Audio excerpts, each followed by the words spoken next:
Bonjour à tous, j'ai le plaisir de recevoir Éric Marlien. Éric est l'auteur d'un livre qui s'appelle Le système nerveux autonome, de la théorie polyvagale au développement psychosomatique. C'est le premier livre qu'on a eu en français sur la théorie polyvagale, c'est encore l'un des seuls. Qu'est-ce qui t'a poussé à écrire ce livre? Pourquoi tu as eu envie de parler de la théorie polyvagale? Oh, bah alors ça s'enracine sur quelque chose de très lointain, en fait. Comment dire? Bon, les circonstances de ma vie ont fait que j'ai choisi le métier d'ostéopathe et je m'adresse en première intention au corps des gens. Mais dès le départ, moi, c'est l'ensemble de l'être humain qui m'a intéressé, c'est l'âme humaine qui m'intéresse, y compris lorsqu'elle s'exprime à travers un corps. Et donc, j'ai toujours été attentif derrière les plaintes des patients et leurs souffrances, leurs symptômes, à ce qui se jouait. Euh, D'un côté, bon, l'approche thérapeutique, médicale m'a intéressé très vite. La science, j'aime vraiment aussi la science avec un grand S, non pas les scientifiques qui sont très experts sur sur ce qu'on connaît jusqu'à présent, mais qui sont souvent très obtus à de nouvelles découvertes et qui se cachent derrière la sacro-sainte science pour affirmer des vérités et qui parfois ont un esprit digne de, du clergé de l'Inquisition à une époque. Tout ce qui ne rentre pas dans leur cadre, ça n'existe pas. Mais les vrais scientifiques sont des esprits extrêmement ouverts, c'est des gens qui ont des intuitions extrêmement profondes aussi, donc ça j'adore. Et puis aussi, ce qui m'intéresse chez l'être humain, c'est ce mystère, cette spécificité. Comment on peut avoir des états intérieurs en regardant un paysage, pourquoi cette espèce-là, l'espèce humaine, s'interroge sur sa propre vie, sur l'univers, parle de Dieu, l'invente peut-être selon nos conceptions, ou en tout cas essaye de comprendre comment elle peut créer de la musique et s'émouvoir devant la musique, elle crée de la poésie, elle fait de la philosophie, tout ça c'est quelque chose d'extraordinaire pour moi. Alors, donc, bien sûr, naturellement, je me suis intéressé au phénomène psychosomatique, qui est une évidence à l'observation, mais essayer de mieux le comprendre. Donc, j'ai cherché beaucoup de réponses théoriques, côté de la psychologie, de la psychanalyse, des neurosciences. Et puis, en parlant du corps, bien sûr, le système nerveux autonome, on sait depuis longtemps qu'il est à l'interface des relations psychosomatiques. Donc, c'est une notion que j'ai approfondie, mais il restait de nombreux blancs, de nombreux vides qui n'étaient pas satisfaisants. Le modèle complet n'était pas vraiment complet, justement, il était insatisfaisant. J'avais des questions sans réponse.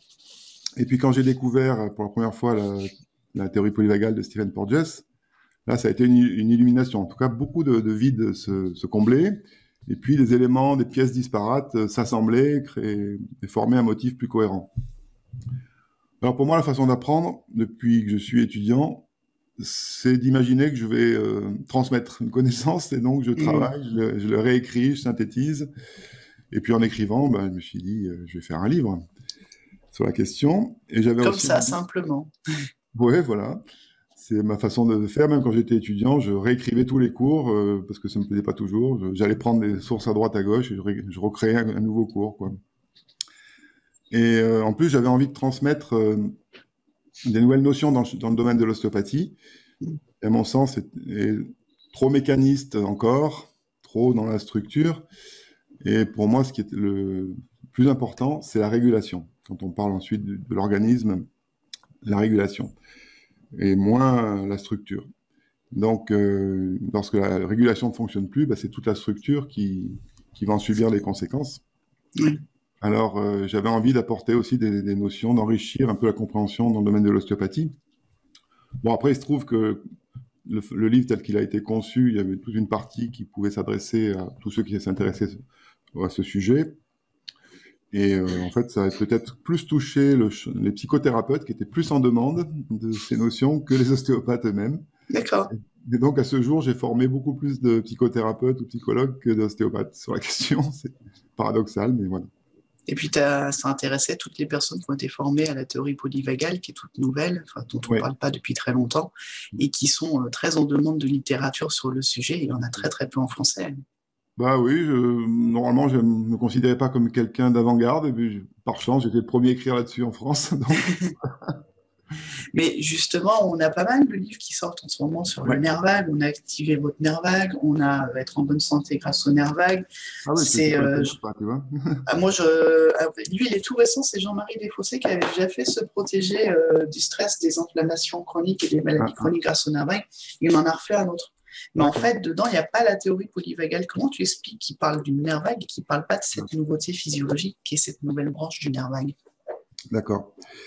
Alors, il faut savoir que dans le monde scientifique, je parle là vraiment de scientifiques de pointe qui travaillent sur la question, des neuroscientifiques, des neurologues, etc., ou aussi dans une partie de la médecine. La théorie polyvagale n'est pas la plus répandue et ne fait pas l'unanimité. Il lui est adressé aussi pas mal de critiques. D'accord. Donc, on lui reproche à Stephen Porges certaines erreurs, certaines imprécisions, euh, qui sont, je suis bien sûr allé voir de plus près, qui sont pas fondamentales en fait. C'est sur des points de détail. Peut-être qu'il y a, comme tous les découvreurs dans un modèle théorique, il ne faut pas prendre ça comme un évangile et croire que tout est juste. Forcément, les découvreurs sont des esprits voilà, qui sont d'avant-garde, mais qui ne sont pas forcément attentifs à tous les détails, ou qui peuvent aussi des fois, pourquoi pas, s'arranger un tout petit peu sur certains points. Et c'est vrai qu'il peut y avoir certains contre-exemples, notamment, je pense pour ceux qui connaissent, il se base sur ces trois branches du système nerveux autonome, sur l'évolution phylogénétique des espèces. Et on trouve des contre-exemples. Certaines espèces disons, moins évoluées présenteraient déjà certaines caractéristiques que Porges attribue uniquement aux mammifères, par exemple. Mm. Choses comme ça qu'effectivement, bon. Pour autant, en ayant vu toutes ces critiques, ça n'ébranle pas complètement toute la théorie. D'accord. Et puis, il existe d'autres modèles explicatifs postérieurs à la théorie polyvagale. Je pense notamment au modèle d'intégration neuroviscérale Oui. de Thayer and Lane, qui est très intéressant, que moi j'utilise aussi dans ma compréhension, qui enrichit même un petit peu plus, globalise un petit peu plus la théorie polyvagale, mais qui ne la contredit pas. Oui. Même, disons que tous ceux qui utilisent le terme nerf vague ne différencient pas les deux nerfs vagues, le vague nouveau, le vague ancien. Mais dans les conclusions, dans les conséquences, il n'y a aucune contradiction, c'est la même chose. Oui. Puisqu'en plus, leur modèle, par exemple le modèle d'intégration neuroviscérale, le point de base, le point le plus important, c'est quand même la branche du nerf vague qui régule la variabilité du rythme cardiaque. Mm. Donc c'est le vague myélinisé, Oui, c'est nouveau. c'est le vague nouveau. Donc Oui. il n'y a pas de contradiction en fait. Et puis il y a un dernier modèle qui est la théorie du stress généralisé, aussi qui intègre les dernières théories, enfin la théorie polyvagale, le modèle d'intégration neuroviscérale, et qui en fait synthétise tout ça en mettant de côté les petits points de litige. Et voilà. Donc le nerf vague, et puis le nerf vague aussi, il faut voir un aspect de la question, c'est quand on emploie le terme nerf vague, c'est à la mode, c'est Oui. reconnu, c'est identifié, plus facilement encore que la théorie polyvagale. Donc C'est si on bien écrit vrai. nerf vague dans un titre d'article ou de livre, tout ça, ça va attirer beaucoup plus l'attention. Oui. Mm. Donc je crois qu'il n'y a pas de véritable contradiction. En plus, quand on étudie Porges de plus près, il parle, parce que ce qui est important en fait, c'est la régulation descendante. C'est-à-dire, quand on parle du nerf vague, souvent les gens ils croient que c'est juste un câble qui va déterminer, être responsable de toutes les qualités, tous les bienfaits qu'on lui attribue. Alors, ce qui est important, le nerf vague, c'est juste un câble électrique. Quand on parle du nerf vague, il faut parler de régulation globale, de toutes ces fonctions de régulation globale, qui incluent un certain nombre de circuits cérébraux. Et chez l'être humain, ce qui est important, c'est ces capacités de régulation descendante que n'ont pas les animaux. Alors, j'essaie de m'expliquer. Euh, Chez l'animal, la fonction de base, le mode par défaut, c'est hypervigilance au stress, des réactions au stress.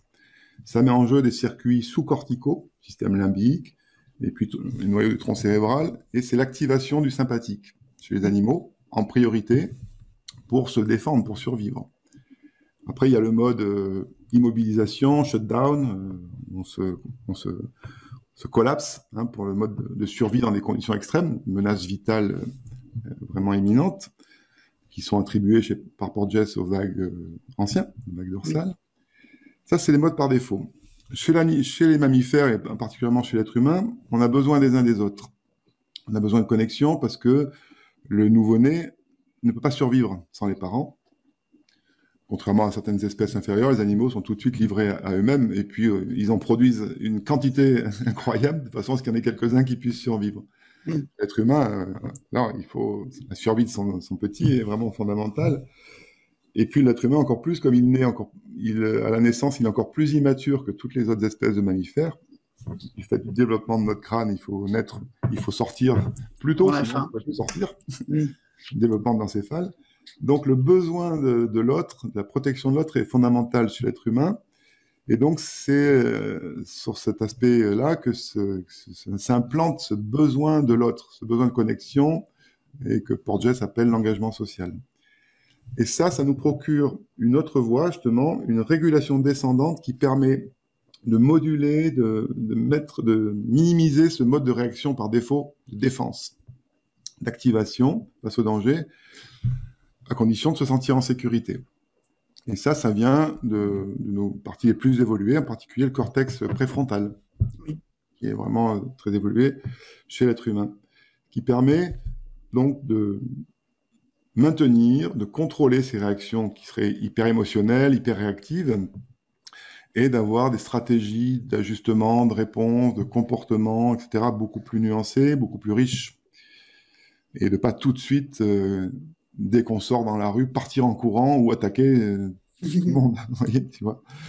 Donc, pourquoi je disais ça, mais voilà. En tout cas, Porges parle de ces régulations descendantes, et je crois que c'est ça qui est le plus important à retenir pour nous, c'est que on est câblé pour réagir à l'insécurité, aux menaces, mais que chez nous existent des facultés supérieures qui nous permettent de maintenir ça. Et ça devance un peu peut-être les questions que tu vas avoir par la suite. C'est fondamental dans la gestion du stress. Oui, c'est ce que Porges appelle l'autorégulation, la partie descendante. Oui, c'est l'autorégulation. C'est d'avoir une attention, une présence au monde, une attention qui nous permet d'avoir, des réponses cognitives et émotionnelles beaucoup plus mesurées, beaucoup plus nuancées. D'accord. Chose qu'on ne voit pas, par exemple, des fois sur un terrain de football. Oui. Une blague ou qu'on ne voit pas chez les conducteurs qui tout de suite partent. Tout de suite sur le sympathique. Voilà, comme des fous. Donc, non, nous, on a des capacités d'inhiber ça, de maintenir et de le laisser s'activer en cas de réelle nécessité, s'il y a vraiment un danger qui survient. Mais c'est ce qui fait notre richesse. Et cette régulation descendante, eh bien, elle est souvent insuffisante. Oui. Même si elle existe potentiellement, elle est insuffisante. Et elle est mal réglée parce que notre sentiment du danger, notre perception du danger, qui n'est pas une perception cognitive au départ, qui est instinctive, ce que Porges appelle la neuroception, est souvent faussée, souvent déréglée de par notre histoire, nos interactions précoces, ce qu'on appelle aussi les adverse childhood experiences, voilà, mais aussi simplement des choses banales. L'être humain n'est pas parfait, aucun parent n'est parfait, l'enfant peut mal apprendre ce qu'est le sentiment de sécurité et s'autoriser à être dans le monde, en relation avec les autres d'une façon sécure, si on peut dire. Et puis d'autres événements, une maladie, traumatisme physique, traumatisme psycho-émotionnel, qui vont altérer cette neuroception, c'est-à-dire la perception qu'a notre système nerveux des indices de sécurité ou de danger. Et c'est ce qui fait c'est ce qui est la source de cette susceptibilité trop élevée qu'on a au stress et aussi aux maladies, au dérèglement de l'organisme qui provoque. Et au burn-out. Et au burn-out, bien sûr. Justement, comment la théorie polyvagale, ça modifie la lecture du stress et du burn-out? C'est parce qu'on est hyper stimulable en permanence, en fait, qu'il y a quand même autant de burn-out? Ouais, mais il y a 2 points importants. Déjà, c'est ce qui n'est pas spécifique à la théorie polyvagale, mais au nerf vague en général, c'est que tant qu'on a la fonction vagale ventrale puissante, qui est indexé par une bonne variabilité du rythme cardiaque, Oui, alors on a une meilleure régulation justement descendante, un meilleur traitement des informations montantes, comme on dit, c'est-à-dire de toutes les informations qui à la fois viennent de notre corps et viennent de l'environnement, et tout ça est traité par nos structures supérieures d'une façon beaucoup plus élaborée, c'est-à-dire qu'on va avoir un meilleur discernement, oui, une appréciation cognitive des situations que l'on rencontre plus précise, plus objective surtout, mhm, infiltrée, empoisonnée de toutes nos réactions émotionnelles, de tous nos conditionnements traumatiques, etc. Donc des meilleures prises de décision, une meilleure appréciation des priorités, oui, c'est ce qui manque beaucoup aux gens qui sont susceptibles de faire des burn-out, c'est qu'ils ne voient plus les priorités. Et donc, mhm, tout devient pareil et ils se sentent obligés de répondre à tout à chaque instant. Ils surchargent évidemment leur capacité. Meilleure gestion du temps, etc. Donc ça, c'est vraiment important. Parce que voilà, dans une même situation, deux individus vont réagir différemment. L'un va pouvoir faire face correctement, adapter, prioriser, savoir ce qu'il peut faire, pas faire. Et puis un autre, peut être si complètement dépassé. dépassé, parce qu'il va sentir chez lui un besoin, une urgence inconsciente de répondre Oui, à tout. mhm, Et ça, c'est une croyance qui est liée à un complexe psychologique ou qui peut être liée aussi justement à un conditionnement de nos voies neurologiques qui est défectueux depuis oui, notre histoire. Et justement, c'est lié, notre aspect justement de la théorie polyvagale, c'est la neuroception. Comme je disais, cette neuroception est très souvent faussée, altérée. C'est ce qui fait que chaque personne est singulière oui, et que dans telle situation, on va se sentir, le système nerveux se sent en danger. oui, C'est pas notre cognition, c'est pas notre conscience de la chose, c'est déjà le système nerveux. Notre éducation nous fait croire qu'on doit pouvoir, que simplement la conscience gère tout. Mais déjà, Freud avait montré sa façon que l'inconscient jouait un rôle extrêmement important. Et là, c'est pareil en termes neurobiologiques, c'est-à-dire que c'est notre système nerveux qui agit inconsciemment, qui nous fait percevoir des situations comme inquiétantes, dangereuses, stressantes, voire pire, nous mettre en danger de mort. Et quand je dis en danger de mort, c'est pas qu'une façon de parler. Quand on voit quelqu'un dans une situation, par exemple, passant un examen, devant parler en public, qui est pris dans une panique totale, qui n'arrive plus qui bafouille, qui n'arrive plus à oui, parler, ses idées disparaissent, parce qu'en fait, dans ces cas-là, le mode de réponse du système nerveux ici, c'est vagal dorsal ou vague ancien, fait que le flux sanguin du cerveau se réduit considérablement. mhm, Effectivement, il ne peut plus penser. Eh bien, oui, il peut y avoir aussi limite une syncope, un malaise. Eh bien, ça veut dire que le système nerveux, dans cette situation d'examen, par exemple, perçoit la situation comme une menace vitale. oui. C'est pas, y a C'est quand pas, même la première peur, celle de parler en public, voilà, c'est et pas un ça lion change qui est là. complètement. Mhm. C'est pas un lion qui va nous manger. Personne ne va nous manger, mais Et là, on est sur du vagal ancien voilà. dorsal. Et c'est perçu comme une menace vitale. Ouais. Ça n'a rien à voir avec la personne que nous sommes, la façon dont nous nous identifions. Je m'appelle ceci, cela, je suis né à tel endroit, et moi je suis peureux. Ça n'a rien à voir avec ça, c'est pas notre personne. C'est notre système nerveux qui est câblé comme ça. D'accord. Et pour certaines raisons, certains sont plus câblés pour réagir de cette façon, d'autres pas du tout, vont réagir plus en mode activation, et puis d'autres vont être à l'aise dès le départ de leur vie. On n'est pas Oui, tous égaux de cette façon-là. Mais c'est intéressant de savoir que ça déculpabilise, ça dédramatise de savoir que c'est un mode de réponse qui est acquis dans l'évolution des espèces animales et qu'on peut commencer à se désidentifier de ça.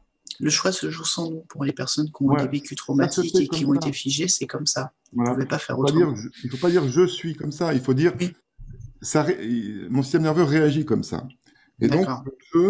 l'identité profonde de la personne peut rester un peu décalée déjà et commencer à prendre les choses en main. Parce que si on dit je suis comme ça, c'est fini. On est enfermé Oui, dans cette identification. oui. C'est vachement important de comprendre ça.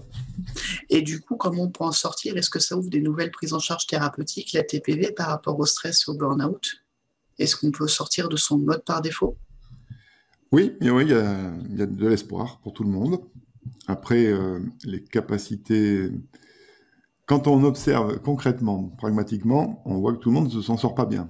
Et on voit Oui. des gens, et j'en vois arriver en consultation, qui ont 60, 70 ans et 80 ans parfois, qui ont passé leur vie dans ces Mm. difficultés. Donc c'est pas gagné, mais si on en est conscient, si on comprend ce qui se passe et qu'on met en place des stratégies thérapeutiques, stratégies de vie, on peut vraiment commencer à jouer avec ça, Oui. à prendre de la distance.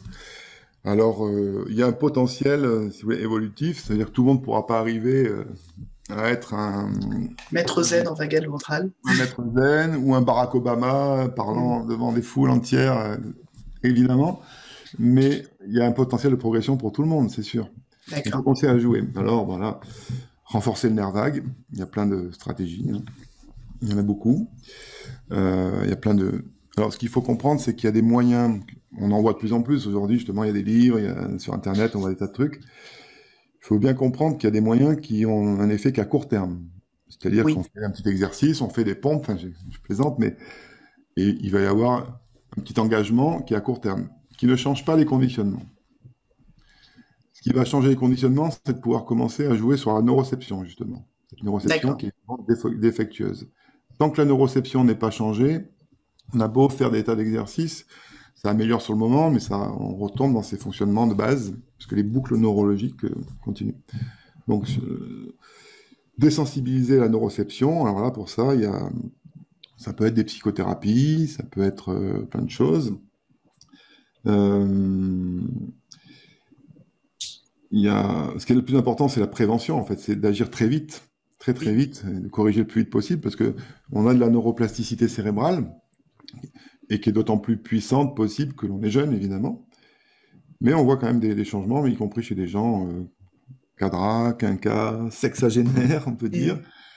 Alors, c'est quoi la neuroception? C'est pour aller un petit peu plus loin, c'est lié à l'espace et au temps. D'accord. Porges l'a peut-être pas beaucoup défini, puisque les signaux de danger, c'est quoi? C'est initialement, dans l'évolution des espèces, c'est voir des menaces Oui. et entendre les menaces Mm, mm. et déterminer la distance de ces menaces. Ok.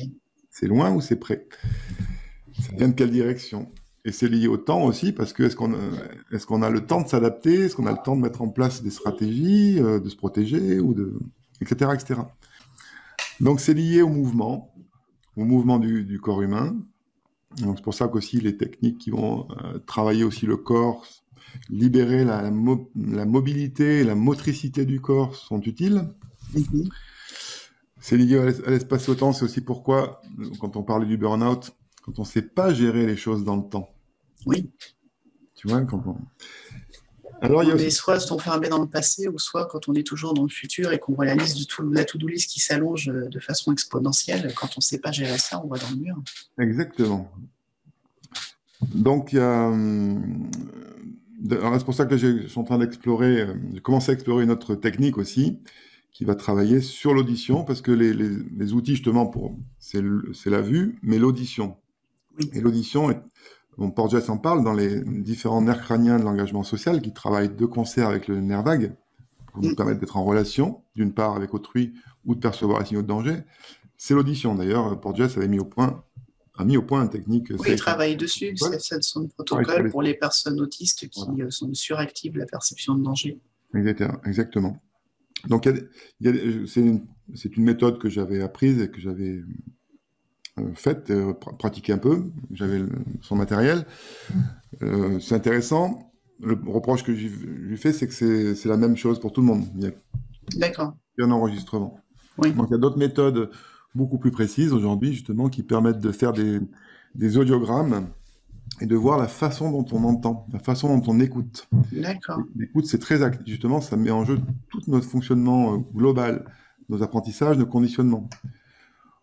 C'est pas un sens passif. On a des cellules ciliées externes dans l'oreille interne qui permettent d'accommoder le son et qui en fait sont beaucoup plus importantes que les cellules elles-mêmes sensorielles, qui sont les cellules ciliées internes, qui D'accord. transmettent le son au cerveau. C'est-à-dire Ok. que l'adaptation du son, il y a 3 fois plus de cellules qui adaptent le son qui est reçu Que de cellules qui que perçoivent le son, cellules qui ensuite le transmettent. qui transmettent. D'accord. ces cellules peuvent faire varier chaque fréquence de plus ou moins 30 décibels. Donc, Ok. ça veut dire que chacun a une écoute très particulière, et quand on fait des audiogrammes précis, qui ne sont pas les mêmes audiogrammes que ceux de l'ORL, on se rend compte que les gens filtrent certaines fréquences, Oui. ou au contraire, sont hyper réactifs à d'autres types de fréquences. Et c'est fonction des États aussi. Il me semblait avoir vu ça avec Stéphane Porgis et Déborah Dalla. Selon si on est ou pas en sécurité, on va entendre ou pas les voix qui sont C'est ça. apaisées et calmantes, ou alors on va Exactement. pas Et ça, être c'est lié à la sensible aux signaux. neuroception. Ouais, d'accord. Et donc, et en plus, c'est différent entre l'oreille droite et l'oreille gauche. Donc, il y a des techniques là, que je suis en train d'explorer qui permettent de faire ces diagnostics très très précis, et ensuite d'aller travailler des musiques en coupant certaines fréquences, en mettant en relief d'autres, pour rééduquer toute la façon d'entendre, et donc l'attention au monde, et donc la Oui. neuroception. Mm. Ça, pour moi, c'est une voie vraiment riche de promesses, qui m'a l'air extrêmement pertinente et puissante. Après, il y a aussi tout ce qui va... bon, moi, j'ai essayé de développer des approches manuelles, ostéopathiques, pour aider. Le yoga neural dans ton livre, que Ah, il y a j'aime le beaucoup. oral, et puis les techniques ostéopathiques, mais qui, là, s'adressent aux gens qui ont déjà des Oui. équipements, déjà des conséquences. Et puis ensuite, il y a toutes les techniques de travail intérieur, ça peut être la méditation, plein de choses qui vont permettre justement de renforcer ces voies descendantes. C'est-à-dire de D'accord. renforcer le sujet, donc sujet, je, et permettre de se désidentifier, de prendre de la hauteur et donc, et donc du contrôle sur ces modes de fonctionnement neurologiques hérités, Autonome pourtant. autonomes. Et on peut quand même jouer sur un système nerveux autonome. Oui, la preuve, Oui. il y a des approches extrêmes dans les yogas, des choses comme ça, qui ont montré certains yogis sont capables de ralentir leur cœur, voire de l'arrêter. Alors ça nécessite de passer sa vie à faire et des heures par jour à faire ça. Donc Faut être joueur quand même. on a pas de joueur, puis on a bien d'autres choses à faire, mais Mm. c'est possible. D'accord. C'est possible. Alors, c'est pas la peine d'aller jusqu'à là, mais de réguler justement ces fonctionnements de base par défaut, hyper réactifs au danger, à Oui. l'insécurité. Ça, c'est possible. C'est ce qui nous différencie un petit peu de l'animal, parce que, en tout cas, les mammifères n'ont pas de régulation descendante. Non, ceux qui ne sont pas des mammifères, en dessous des mammifères, il n'y a aucune régulation descendante possible. D'accord. Il n'y a pas de moyen. Chez nous, justement, grâce au développement du néocortex et du lobe préfrontal, on a cette régulation descendante. Ok. Comment la renforcer, comment l'enrichir? Parce que le système nerveux autonome, il nous a permis quoi, finalement? De nous dégager, de dégager notre conscience de plein de tâches. On n'a pas besoin de Oui. réfléchir à tout ce qui se passe dans le corps. On n'a pas besoin de s'allonger 4 heures au soleil pour se réchauffer notre corps. Mm. On peut faire d'autres choses. Et donc, prendre conscience de ces modes de fonctionnement et faire des techniques de travail interne qui permettent de développer la conscience de soi véritable, Oui. qui est détachée, qui est au-delà de ces boucles de régulation qui appartiennent au système limbique et au tronc cérébral, donc système limbique et cerveau reptilien, Oui. qui sont là, qu'on peut utiliser, mais on peut arriver, plus on sent sa conscience justement dans ce qui nous fonde en tant qu'être humain, une conscience de soi qui se désidentifie de ses fonctionnements automatiques, et plus les voies de régulation sont puissantes, et plus on est capable d'absorber, d'adapter, et de jouer avec ce Oui. qui fonde notre animalité. Ok. Et tu as fait des formations sur le sujet. Est-ce que tu peux nous en dire un peu plus Alors, sur des tes formations. formations? J'ai fait des formations, oui. Ça fait un moment que je fais des formations déjà. Au départ, j'ai commencé par faire des formations pour les ostéopathes présentielles, et puis ensuite, comme je disais, comme le livre a été presque plus connu chez les psychothérapeutes et psychologues, j'ai été invité dans des écoles de psychothérapie ou de psychologie à faire des formations adaptées pour les psys. Donc. Oui. Et puis ensuite, Covid oblige, j'ai dû me mettre à faire des webinaires un peu plus. Alors pour les psys, parce que pour les ostéopathes, la pratique, on ne peut pas la faire à Ouais, distance. c'est compliqué. Pas possible. Et puis de là, de fil en aiguille, comme j'avais beaucoup de demandes aussi, je me suis mis à faire des formations en ligne qui sont accessibles à tout moment, à vie, etc. Donc j'ai fait une formation de 2 jours pour les accompagnants, disons, les psychologues, psychothérapeutes, coachs, tout ce qu'on veut, toutes les professions de santé. Une formation donc sur le nerf vague et la théorie polyvagale, avec toute la théorie, avec des exercices proposés aussi de travail pour renforcer son nerf vague, pour contrôler aussi cette neuroception défectueuse. Voilà, donc Moi, je l'ai suivi, donc je recommande plus pour les personnes qui ne voudraient pas aller dans le livre, qui est parfois un petit peu très théorique au début et avec des parties vraiment pensées pour les ostéos. La formation en ligne est vraiment très accessible. Et pour les personnes qui ne veulent pas aller dans ma formation Power, qui va un petit peu dans tous les sens et qui est très effervescente, Eric, tu es beaucoup plus carré que moi. Donc peut-être, ouais, bah, tu as... Je mettrai les liens sous la vidéo et je mettrai le lien dans l'article que je ferai en parallèle de Voilà, l'interview. pour ceux que ça Est-ce que intéresse. tu serais d'accord pour qu'on nous partagions un outil de stress défense pour qu'on fasse un exercice ensemble, peut-être un mouvement de base par exemple? Ouais, alors j'ai un truc assez rigolo que je peux vous proposer. Alors tout le monde, je crois, aujourd'hui connaît la cohérence cardiaque. Oui, Il y a plein de façons, il y a plusieurs options, en fait, il y a plusieurs avis sur la question. Euh, Moi, je recommande toujours de faire une expiration qui soit un peu plus longue, un peu plus lente que l'inspiration. Mettons, on peut compter jusqu'à 4 en inspirant, faire une petite pause, c'est bien, 1, 2 d'accord. secondes. Expirer pendant 6 secondes, donc il y a un rapport 4-6 entre inspiration et expiration plus longue, parce que c'est lors d'expiration que le frein vagal, donc le vague nouveau, est davantage engagé. Oui, Alors qu'il diminue un tout petit peu son tonus pendant qu'on inspire. Donc si on veut vraiment renforcer le nerf vague, il faut expirer un peu plus lentement. Ça, c'est une chose. Ensuite, on le fait par le nez, parce que il faut que l'air qui passe dans les fosses nasales, en inspirant, en expirant, soit très doux et fasse le moins de bruit possible. Parce que cette d'accord. stimulation, ça va stimuler des récepteurs nerveux dans les fosses nasales qui appartiennent à un nerf crânien très important, qui est le nerf trijumeau, qui travaille de concert avec le nerf vague. Mais ce nerf trijumeau, il est un peu traître. C'est un peu le Janus à double visage, parce qu'il peut justement, si on le stimule bien, renforcer le nerf vague. Mais par contre, c'est aussi le nerf qui est impliqué dans la stratégie de défense, parce que c'est le nerf qui donne aussi qui énerve les muscles masticateurs et les gens qui D'accord. serrent les dents, qui grincent des Oui, dents. Donc, donc si on respire trop fort, en faisant du bruit, on stimule trop et on risque au contraire d'augmenter le sympathique. d'accord. Alors ça, c'est une chose.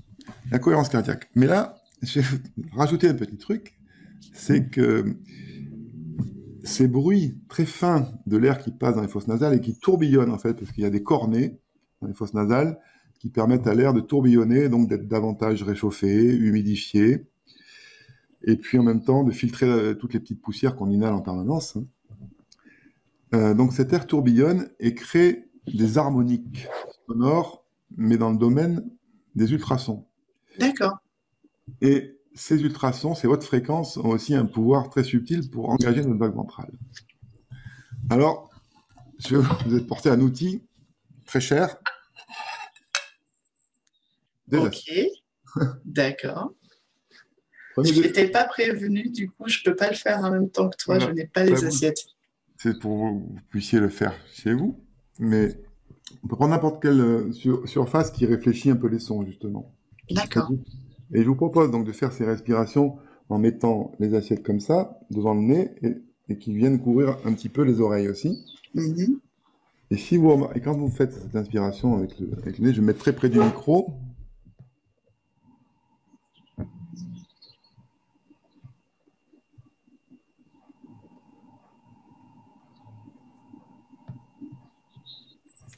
Ça va un peu vous rappeler les coquillages qu'on mettait dans les oreilles. D'accord. On entend le Oui, bruit de la mer. l'espèce de son qui tourne comme dans... D'accord. Ouais.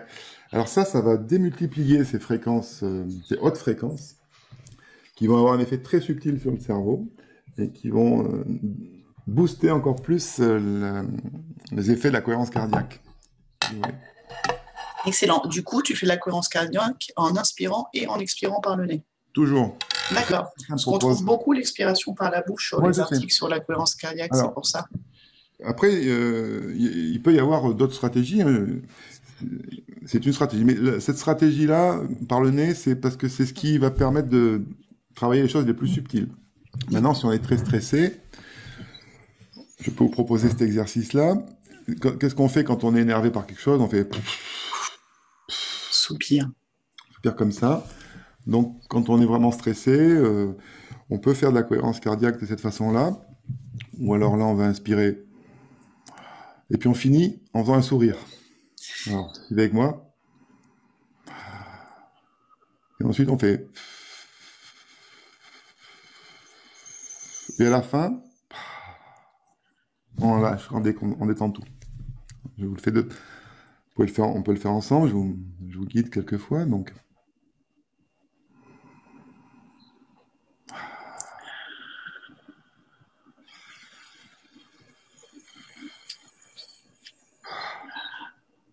voilà. Ça, c'est une autre façon de faire qui va être, quand on est vraiment tendu, plus stressé, qui va être là, peut-être plus puissante pour se C'est très déstresser. immédiat en tout cas. Ouais, très immédiat.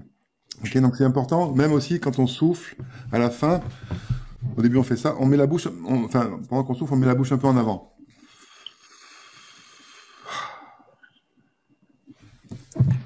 Voilà. Et on inspire par le nez, puis à la fin, on ouvre la bouche et on sourit.